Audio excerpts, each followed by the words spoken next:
বহু বছর ধরে আইয়ুব আলাইহিওয়াসাল্লাম সেই অসহ্য কষ্টের মধ্যে কষ্টভোগ করতে থাকলেন। তার প্রিয় স্ত্রী রাহমা ছাড়া আর কেউ পাশে ছিল না।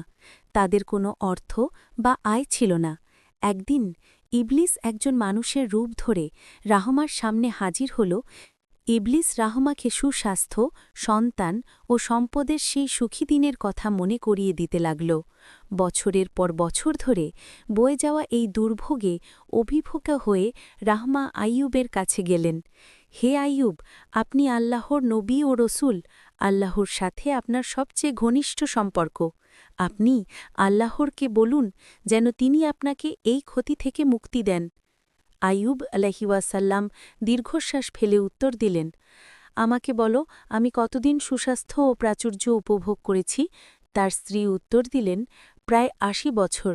তিনি বললেন, আর আমি কতদিন ধরে এই কষ্ট ভোগ করছি। তিনি বললেন, ৭ বছর। আইয়ুব তখন বললেন, তাহলে আমি আমার কষ্ট দূর করার জন্য আমার রবকে ডাকার সাহস করি না, কারণ আমি সুস্বাস্থ্য ও প্রাচুর্যের বছরের চেয়ে বেশি দিন কষ্ট পাইনি। স্ত্রীর এই কথা শুনে আইয়ুব আলাইহিওয়াসাল্লাম কঠিন একটি শপথ নিলেন, যদি তিনি সুস্থ হন তবে তিনি তার স্ত্রীকে ১০০টি বেত্রাঘাত করবেন। এরপর তিনি অসহায় বোধ করে আল্লাহর দিকে ফিরে গেলেন।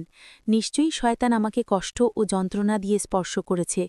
আল্লাহ তৎক্ষণাৎ সাড়া দিলেন। কিন্তু কিভাবে তিনি শপথ ভাঙা ছাড়াই তার স্ত্রীকে রক্ষা করলেন এবং কিভাবে তার সমস্ত সম্পদ সোনায় ফিরে এলো, এই অলৌকিক পরিণতি জানতে এখনই স্ক্রিনের টাইটেলে ক্লিক করে পুরো গল্পটি দেখুন।